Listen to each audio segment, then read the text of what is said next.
There is a tragedy unfolding in our country today.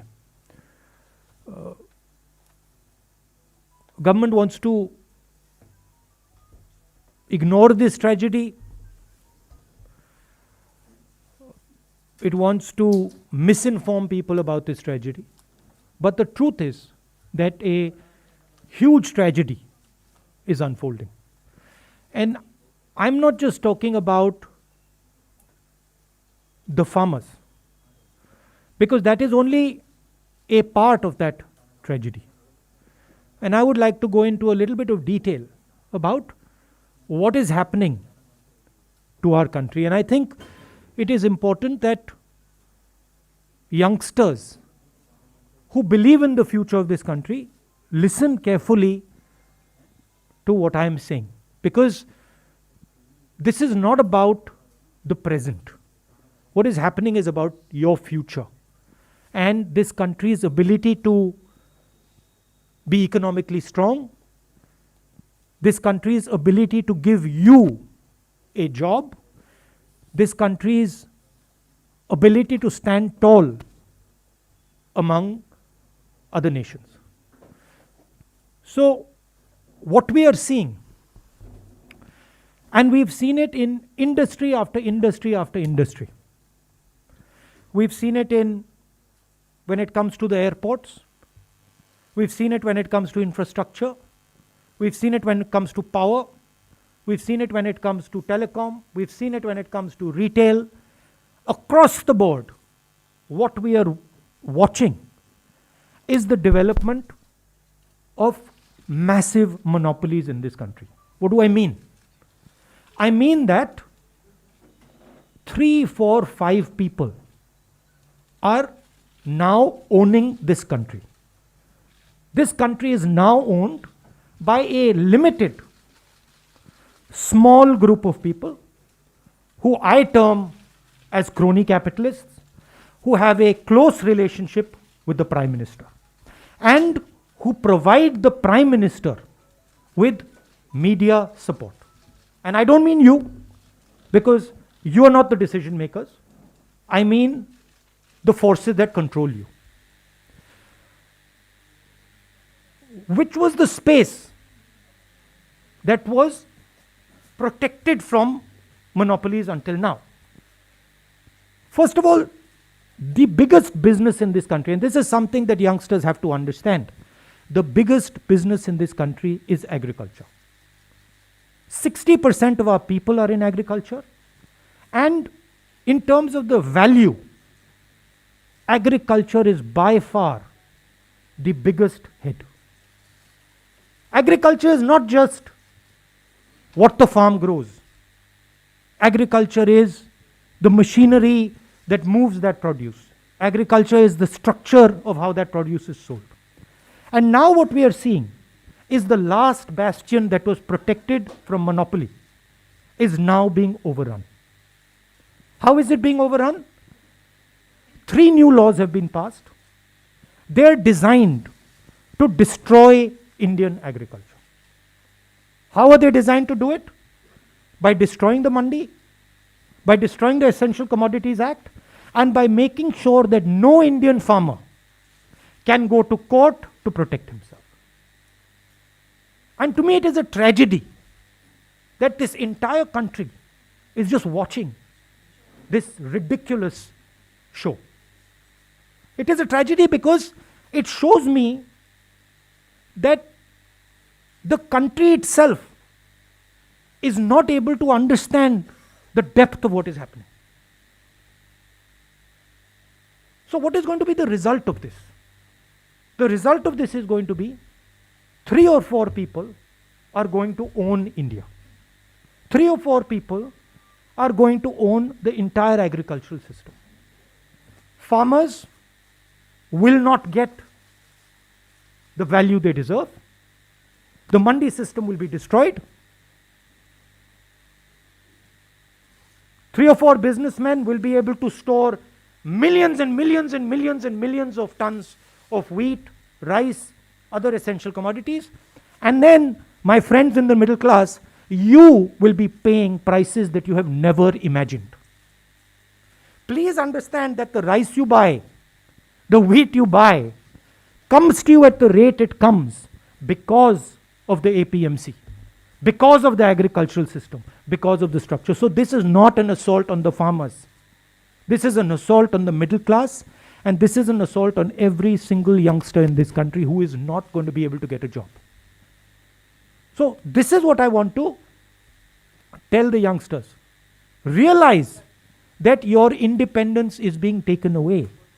Realize that this happened before, and we fought this. And everything we have today is because of the fight that we fought. And the same exact thing is happening to India today. This is the simplest way I can put it. So, why are the farmers of Punjab and the farmers of Haryana standing there? Who are they?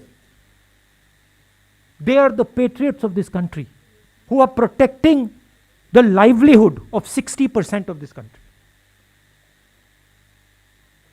I 100% support them. And I go further. Every single Indian person should support them because they are fighting for us. They are not fighting for themselves. They are fighting to prevent this country from falling into the hands of 2 or 3 people. That is the heart of what I wanted to say. मैं हिंदी में बोल देता हूं. देखिए, अगर आप पिछले 6-7 साल को देखें तो हर इंडस्ट्री में उन्हीं 4-5 लोगों की मोनोपोली बन रही है.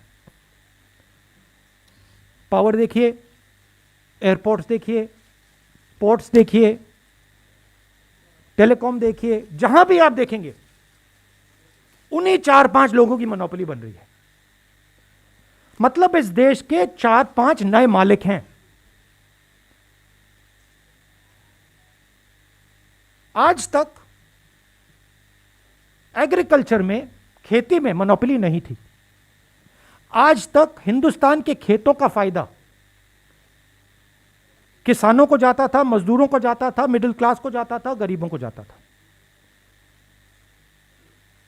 कैसे? एक पूरा ढांचा था जो इन लोगों की रक्षा करता था. उसमें मंडियां शामिल थी, उसमें एसेंशियल कमोडिटीज एक्ट शामिल था, उसमें लीगल सिस्टम शामिल था. ये 3 कानून खेती में, एग्रीकल्चर में एक बार फिर जो इंडिपेंडेंस से पहले हालत थी वो करने जा रहे हैं. 4-5 लोगों के हाथ में पूरा का पूरा हिंदुस्तान की खेती का ढांचा नरेंद्र मोदी जी दे रहे हैं. इसीलिए किसान बाहर खड़े हैं और किसान अपनी रक्षा नहीं कर रहे हैं. और ये हमारे मिडिल क्लास भाइयों को और खासतौर से युवाओं को समझना होगा, वो आपकी रक्षा कर रहे हैं, वो आपके भोजन की रक्षा कर रहे हैं. और हम सबको पूरा का पूरा उनको समर्थन देना है. ये हिंदुस्तान की रियलिटी है. अब आप मुझसे कोई सवाल पूछना चाहते हैं, जरूर पूछिए. We'll take questions. देखिए, एक बात है, ये जो प्रेस कॉन्फ्रेंस है ये मैं किसान भाइयों के लिए कर रहा हूं. तो ब्रॉडली मैं आपके जवाब दूंगा, मगर डिस्ट्रैक्ट करने की आप कोशिश मत कीजिए. We'll go one by one. Let's go with Sanjeev from PTI. I'll come to you, ma'am. I've noted it. As you know, there is a deadlock currently over the issue of farmers. Both the government and the farmers sticking to their stance. So, where do you think lies the solution to this issue? And do you think convening an all-party meeting would be a... There is no deadlock. You have to understand what is going on. There is no deadlock. The government believes that they can tire out the farmers. The government, in its arrogance, believes that किसानों को थकाया जा सकता है, किसानों का बेवकूफ बनाया जा सकता है. किसानों को ना थकाया जा सकता है, ना उनका बेवकूफ बनाया जा सकता है. किसान प्रधानमंत्री से ज्यादा होशियार है. प्रधानमंत्री से ज्यादा समझ हिंदुस्तान के किसान को है, क्या हो रहा है क्या नहीं हो रहा है. तो that is the reality. Solution एक ही आएगा, ये तीनों कानूनों को वापस लेना पड़ेगा और कोई सोल्यूशन नहीं आएगा. We are exerting more pressure. We are already exerting pressure. This press conference is a means of exerting pressure. But more than exerting pressure, I think the thing to understand is that this is not about farmers. This is about the creation of massive monopolies in this country that are going to take away wealth from the people of India. This is the crux of it. Please tell me one industry in India today, just name it for me, which is not monopolized by the same 5-6 people. That is the real crux of the issue. The farmers are, this is the first step, but you will see after the farmers, India will not be able to produce jobs. Why is it that the Indian economy has gone from the best performance to the worst performance? Siddharth from ANI, I've noted that.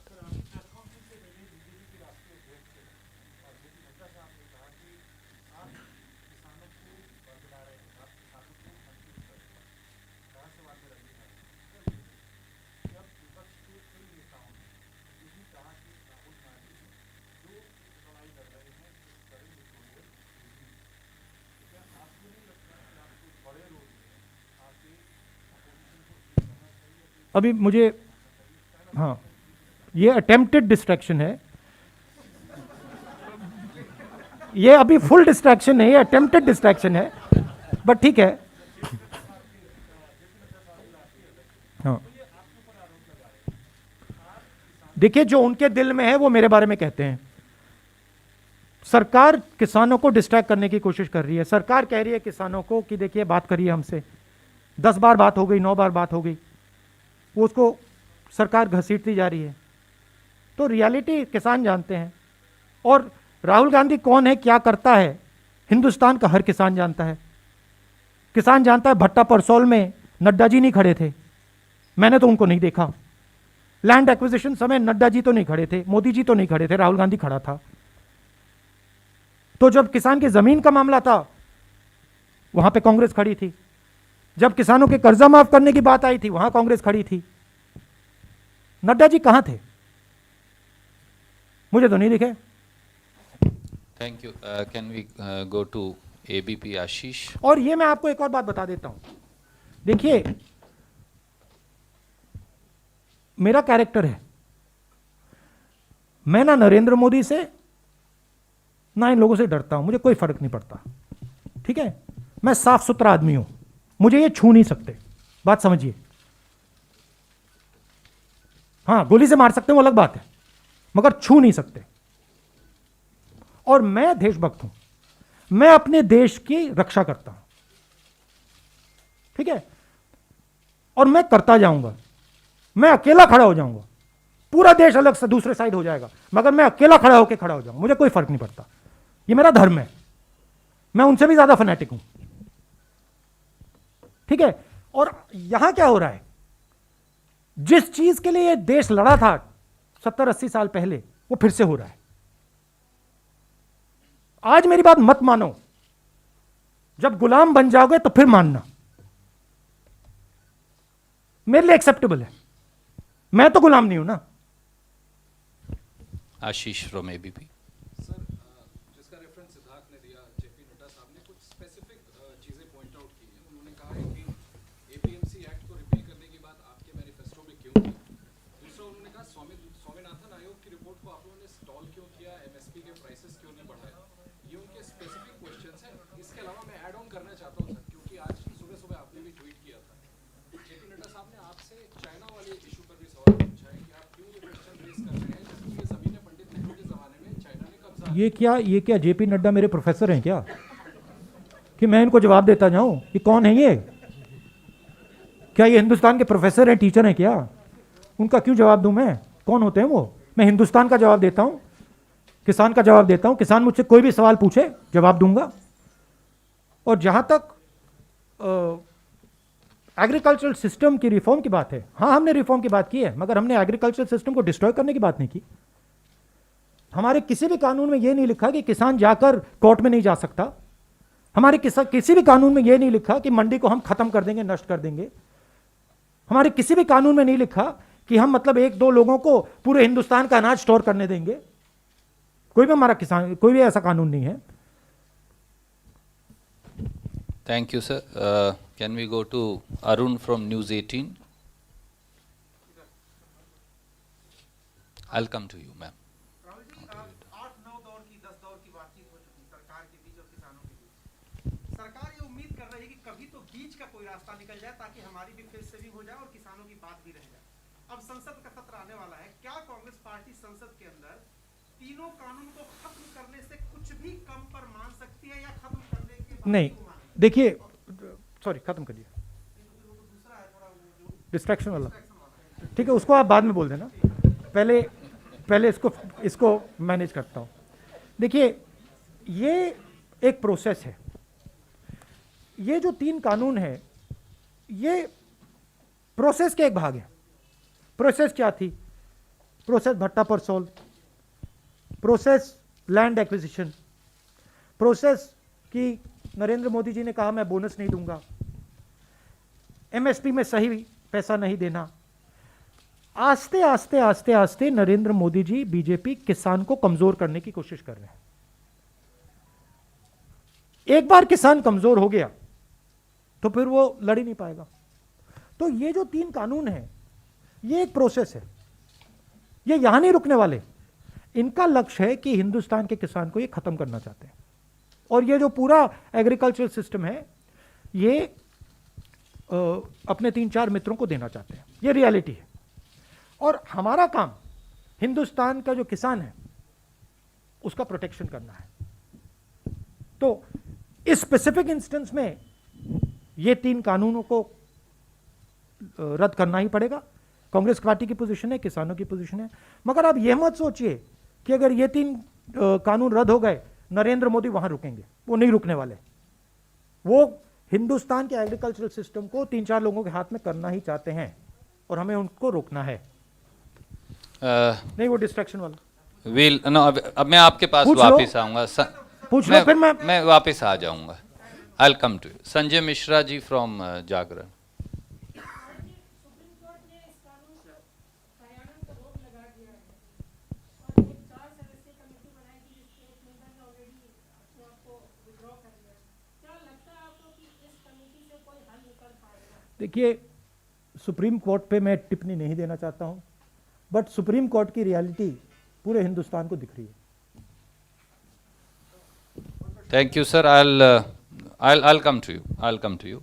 Anand Patel from India Today. You spoke about the narrative and the agenda which the government is trying to set whenever it is in a suit.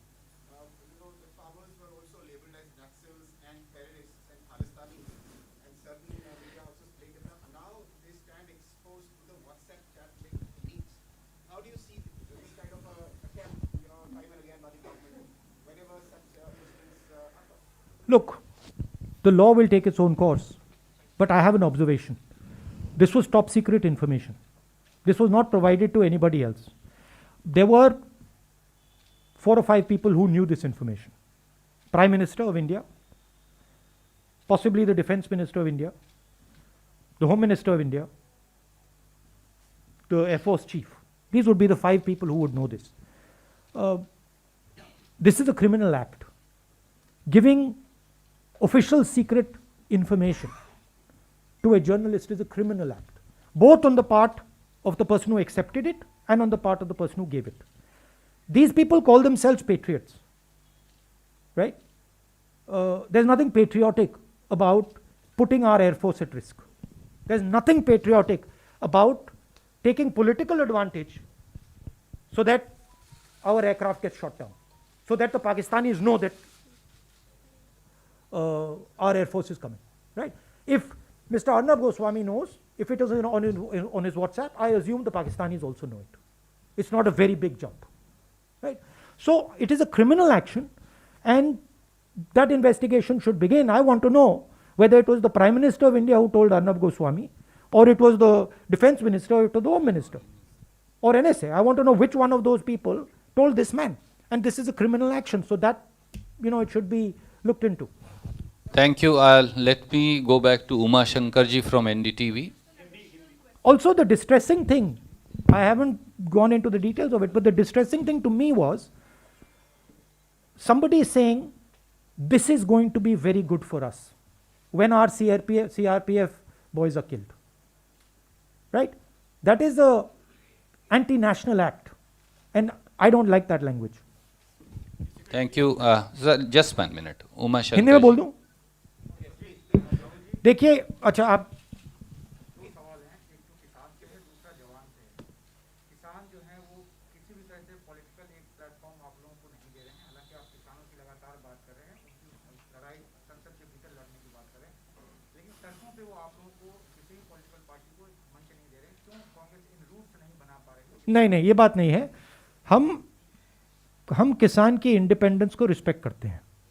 ये हम बात accept करते हैं कि ये किसानों का आंदोलन है, और हम उनकी जो स्पेस है, उनकी जो जगह है, उसकी इज्जत करते हैं, उसका आदर करते हैं, उसका रिस्पेक्ट करते हैं।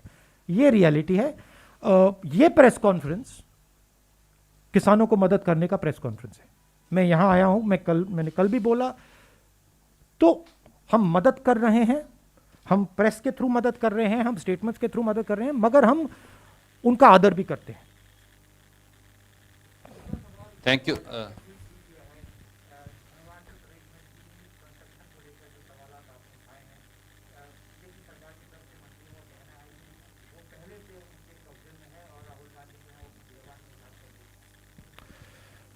देखिए, मैंने कोरोना के समय कहा था फरवरी में कि बहुत बड़ी प्रॉब्लम क्रिएट होने वाली है। आप में से लोगों ने मजाक उड़ाया, ठीक है, आप में से लोगों ने कहा कि देखो राहुल गांधी क्या बोल रहा है। शब्द था फियर मॉन्गरिंग। मैं आपको आज बता रहा हूं, और आप अपने नोटपैड में ये लिख दीजिए,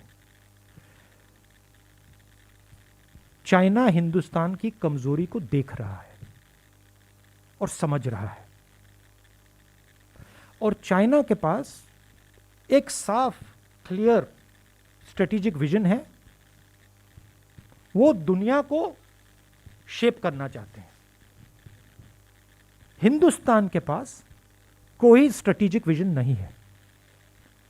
हिंदुस्तान कभी ये करता है, कभी वो करता है, स्ट्रेटेजिकली काम नहीं कर रहा है।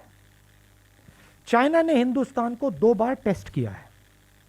एक बार ढोकलाम में टेस्ट किया है, और अब लद्दाख में अपने ट्रूप्स डालकर टेस्ट किया है। वो टेस्ट कर रहा है, वो ऐसे देख रहा है।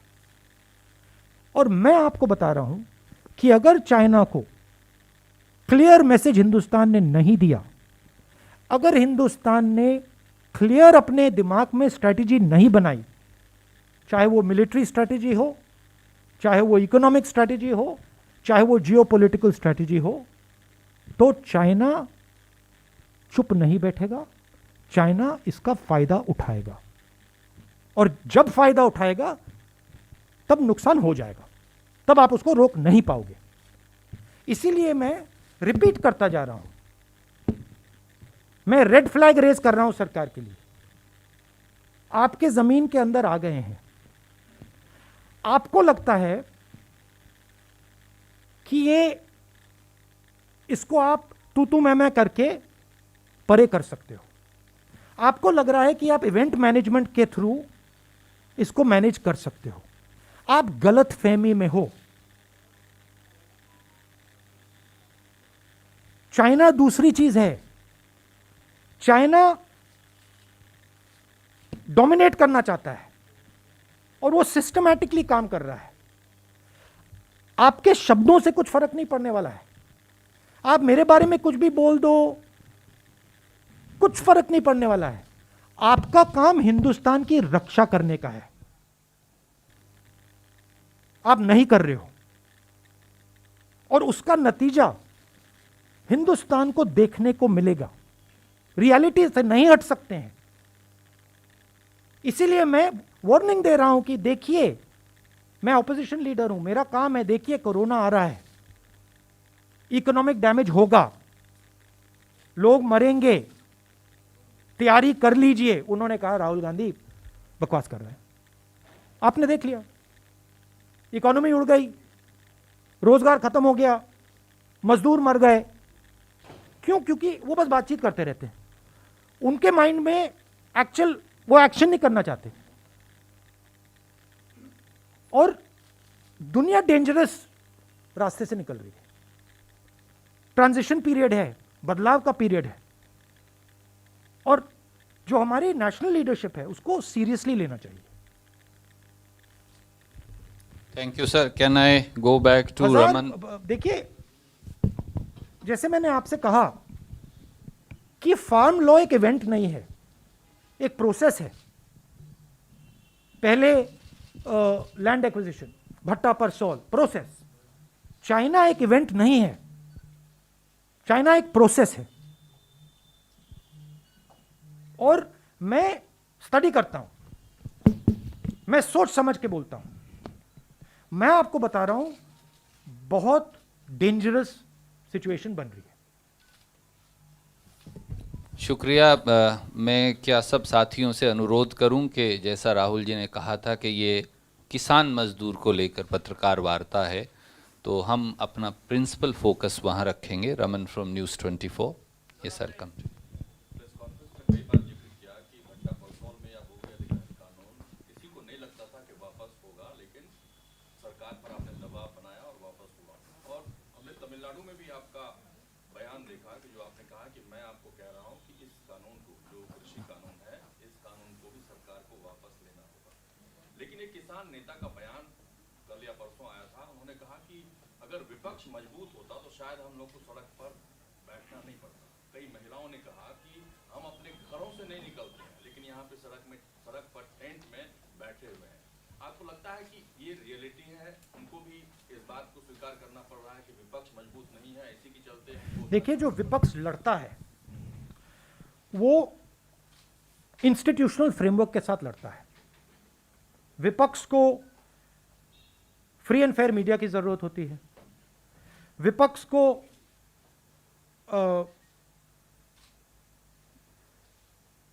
इंस्टीट्यूशंस की जरूरत होती है, विपक्ष को जुडिशरी की जरूरत होती है, विपक्ष को पार्लियामेंट की जरूरत होती है। तो हर इंस्टीट्यूशन को इन लोगों ने कैप्चर कर रखा है। कोर्ट्स को ये कंट्रोल करते हैं, मीडिया को ये कंट्रोल करते हैं, पार्लियामेंट में बोलने नहीं देते हैं।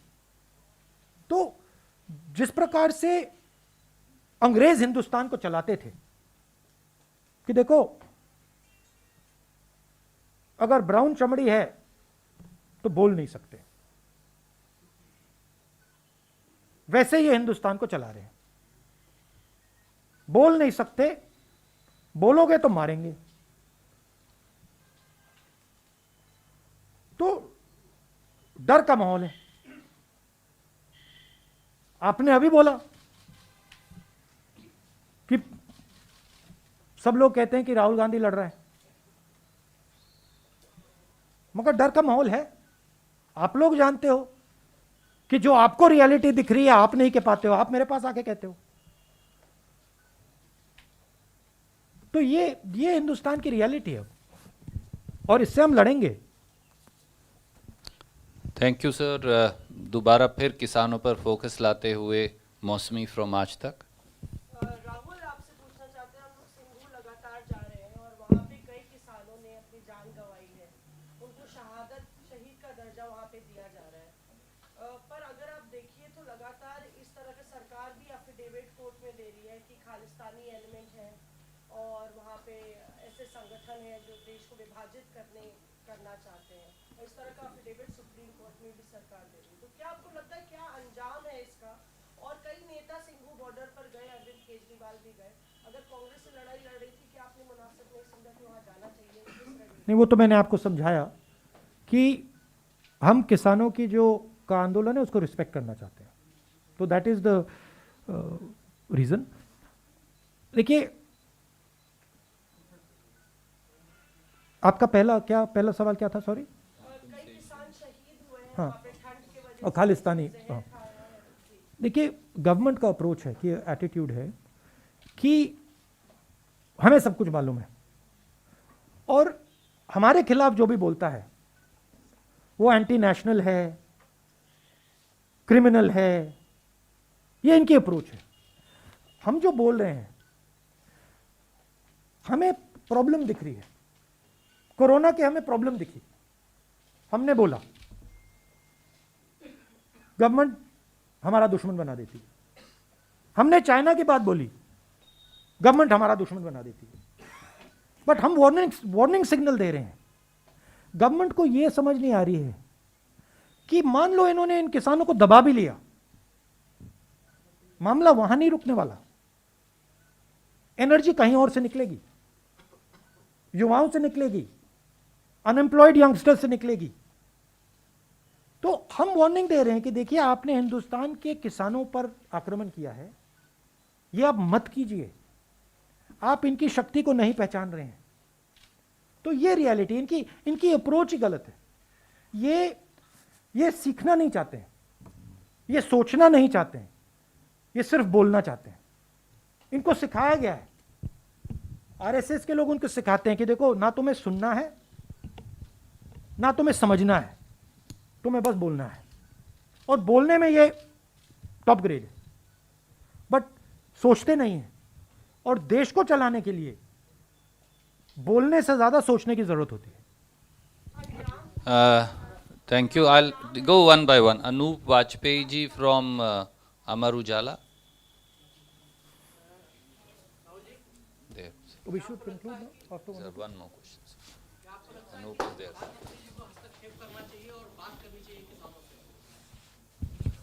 उनकी स्टाइल ही नहीं है, अब उनकी स्टाइल ही नहीं है, तरीका ही नहीं है उनका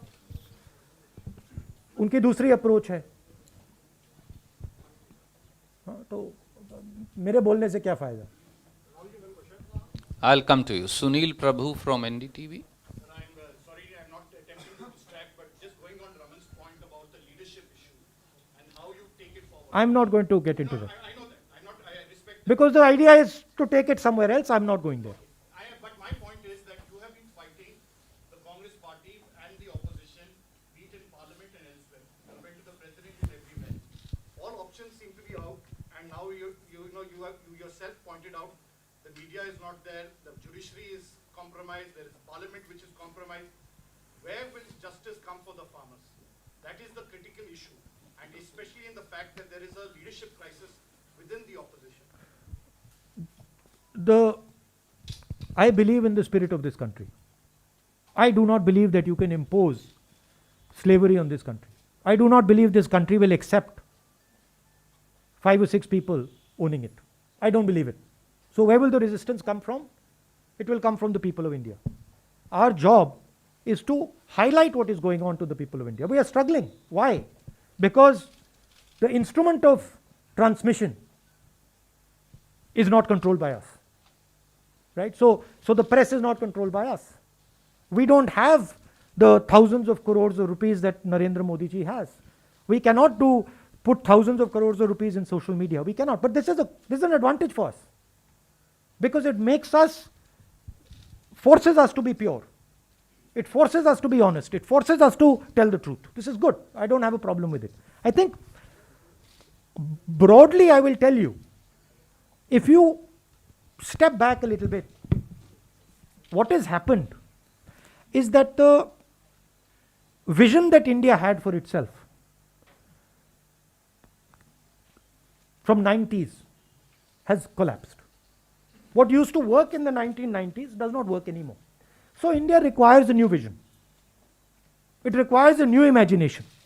And this is all the turbulence that is taking place because India does not have a vision. And Congress Party's job and its skill is in providing that vision. So you will see that we will provide India with that vision. There are many, many, many millions of people in India who do not accept this nonsense that is going on in the country. And they understand that there is a massive failure taking place. We used to be a preeminent economy in the world. We are laughing stock. We are complete laughing stock. We cannot give our youngsters jobs. Our farmers are sitting outside in the cold. I don't know why Narendra Modi ji thinks this is something to be proud of. This is something to be ashamed of. The whole world is looking and saying, what is going on? Why are lakhs of farmers sitting outside Delhi?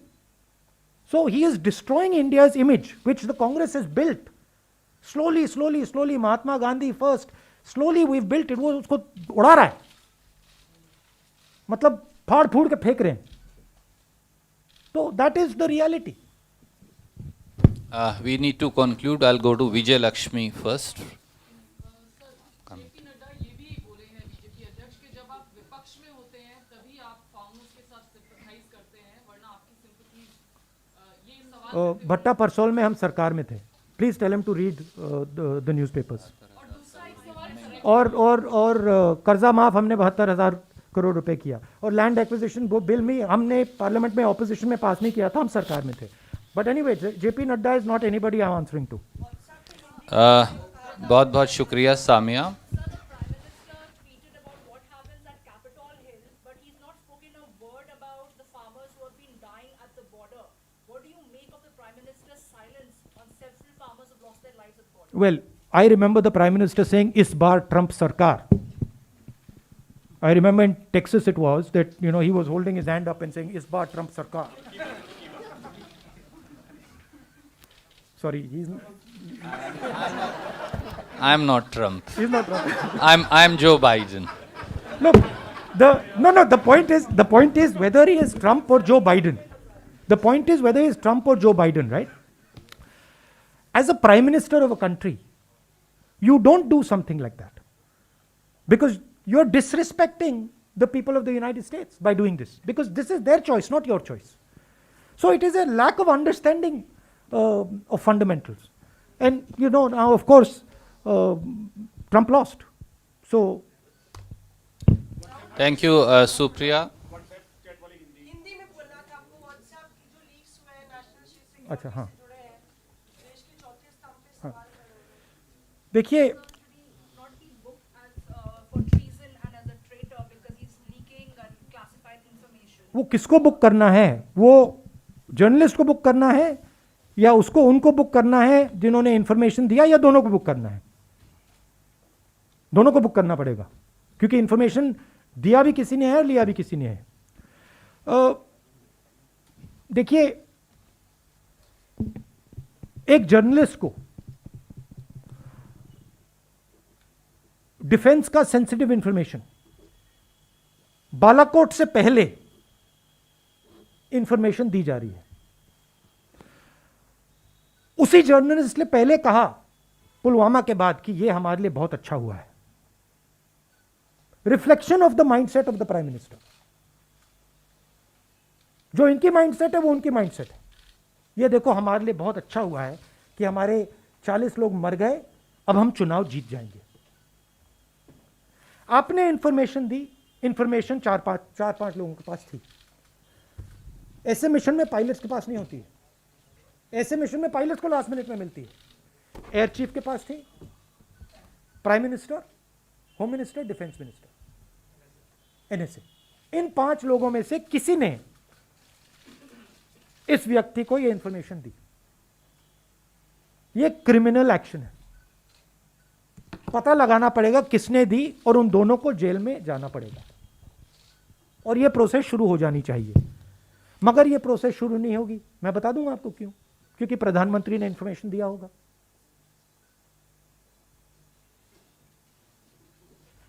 तो होगी नहीं, शायद बाद में हो. क्या आधार है आप कह रहे हैं प्रधानमंत्री ने दिया है? कोई इस नहीं, पर मैं सवाल होना चाहिए, बहुत बड़ा आरोप लगा रहे हैं. 5 लोगों के पास है. आपके पास इंफॉर्मेशन थी, आप तो नहीं दे सकती थी. Prime minister new, air chief new, NSA new, home minister new, defence minister new. 5 people new. Which one? इनमें 5 में से किसने दिया? तो दैट इज क्लियर कट. सीधी बात है. 1 second, sir. Last question, Ranjita ji. Rahul, इस पूरे किसान आंदोलन के दौरान कई चीजें देखने को मिली, कई चीजें सुनने को मिली. एक जो चीज रही वो ये कि असली और नकली किसान. लगातार सरकार की तरफ से भी ये कहा गया कि नकली किसान है जो बाहर सड़क पर प्रदर्शन कर रहे हैं. क्या डेफिनेशन क्या है असली और नकली किसान के? And if I may add in, You have to ask the professors. Why are you asking me? आप प्रोफेसर से पूछिए, नाडा जी से पूछिए. We can conclude. Thank you very Thank you much. so much.